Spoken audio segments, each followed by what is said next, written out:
Andre Cacciatore of Netson.com alongside Matt Perino of UFC.com. We're in beautiful Las Vegas, Nevada, inside the T-Mobile Arena, where they're fixing the octagon behind us ahead of UFC 207. We had the media day today, Matt, but we did not see the main event headliners, Ronda Rousey and Amanda Nunes, as the headliners for any of the media availability. Ronda Rousey has not made herself available at all ahead of this big UFC Women's Bantamweight Championship fight in her comeback. What do you think of this whole, disappearing act by Ronda?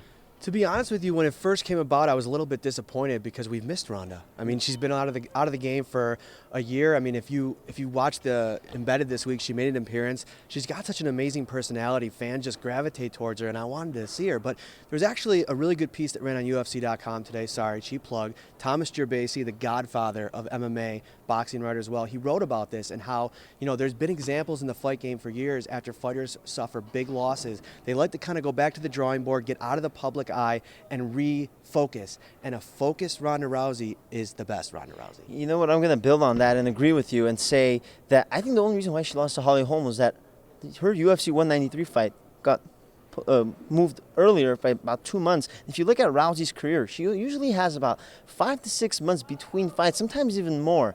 So now that she's had almost a whole year, more than a year off, and I think she's going to come out there, raise her focus, no media. I know you're not going to like this as a Bills fan, but it's really New England Patriots style, Bill Belichickian, just shut off the media, focus on the task at hand, and I think that's it's going to help out Rousey. Who do you got in the fight, though?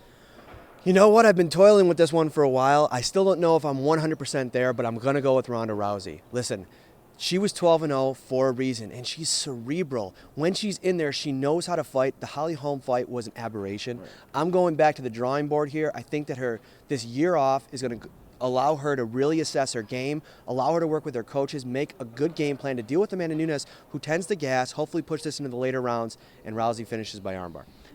I agree with you. Again, we don't usually agree much, Matt, but it's double agreement this time. Listen, again, as I mentioned earlier, the razor focus strategy that Rousey has employed for this fight is just going to be very advantageous for her. As you mentioned, Nunes does tire out. She does gas out. In fact, in her UFC, Invicta, and Strikeforce career, entire career, every time a fight has gone to the second round, she's 1-3 in those fights. Don't forget UFC 207 Friday night. Make sure to go to UFC.com or Nesson.com for all of her UFC 207 coverage.